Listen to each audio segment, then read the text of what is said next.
नमस्कार दोस्तों, आज हम इस वीडियो में भगवान श्री कृष्ण के एक भक्त की एक प्रेरणादायी कहानी सुनने वाले हैं। तो चलिए शुरू करते हैं। एक राधेश्याम नामक युवक था।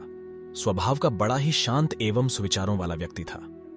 उसका छोटा सा परिवार था जिसमें उसके माता पिता, पत्नी एवं 2 बच्चे थे। सभी से वो बेहद प्यार करता था। इसके अलावा वो कृष्ण भक्त था और सभी पर दया भाव रखता था। जरूरतमंद की सेवा करता था, किसी को दुख नहीं देता था। उसके इन्हीं गुणों के कारण श्री कृष्ण उससे बहुत प्रसन्न थे और सदैव उसके साथ रहते थे। और राधेश्याम अपने कृष्ण को देख भी सकता था और बातें भी करता था। इसके बावजूद उसने कभी ईश्वर से कुछ नहीं मांगा। वह बहुत खुश रहता था क्योंकि ईश्वर हमेशा उसके साथ रहते थे, उसे मार्गदर्शन देते थे। राधेश्याम भी कृष्ण को अपने मित्र की तरह ही पुकारता था और उनसे अपने विचारों को बांटता था। एक दिन राधेश्याम के पिता की तबीयत अचानक खराब हो गई। उन्हें अस्पताल में भर्ती किया गया। उसने सभी डॉक्टर्स के हाथ जोड़े, अपने पिता को बचाने की मिन्नतें की, लेकिन सभी ने उससे कहा कि वो ज्यादा उम्मीद नहीं दे सकते और सभी ने उसे भगवान पर भरोसा रखने को कहा। तभी राधेश्याम को कृष्ण का ख्याल आया और उसने अपने कृष्ण को पुकारा। कृष्ण दौड़ते चले आए। राधेश्याम ने कहा, मित्र, तुम तो भगवान हो, मेरे पिता को बचा लो। कृष्ण ने कहा, मित्र, ये मेरे हाथों में नहीं है। अगर मृत्यु का समय होगा तो होना तय है। इस पर राधेश्याम नाराज हो गया और कृष्ण से लद्दहने लगा। गुस्से में उन्हें कोसने लगा।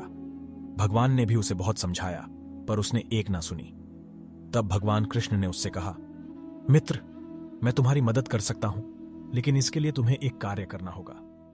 राधेश्याम ने तुरंत पूछा, कैसा कार्य? कृष्ण ने कहा, तुम्हें किसी एक घर से मुट्ठी भर ज्वार लानी होगी और ध्यान रखना होगा कि उस परिवार में कभी किसी की मृत्यु ना हुई हो। राधेश्याम झट से हां बोलकर तलाश में निकल गया। उसने कई दरवाजे खटखटाए। हर घर में ज्वार तो होती, लेकिन ऐसा कोई नहीं होता जिनके परिवार में किसी की मृत्यु ना हुई हो। किसी का पिता, किसी का दादा, किसी का भाई, मां, काकी या बहन। 2 दिन तक भटकने के बाद भी राधेश्याम को ऐसा एक भी घर नहीं मिला। तब उसे इस बात का एहसास हुआ कि मृत्यु एक अटल सत्य है। इसका सामना सभी को करना होता है, इससे कोई नहीं भाग सकता। और वो अपने व्यवहार के लिए कृष्ण से क्षमा मांगता है और निर्णय लेता है जब तक उसके पिता जीवित हैं उनकी सेवा करेगा। थोड़े दिनों बाद राधेश्याम के पिता स्वर्ग सिधार जाते हैं। उसे दुहक तो होता है, लेकिन ईश्वर की दी उस सीख के कारण उसका मन शांत रहता है।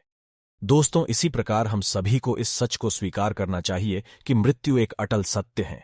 उसे नकारना मूर्खता है। दुहक होता है, लेकिन उसमें फंस जाना गलत। केवल आप ही उस दुहक से पीड़ित नहीं है, अपितु संपूर्ण मानव जाति उस दुहक से सामना करती ही है। ऐसे सच को स्वीकार कर आगे बढ़ना ही जीवन है।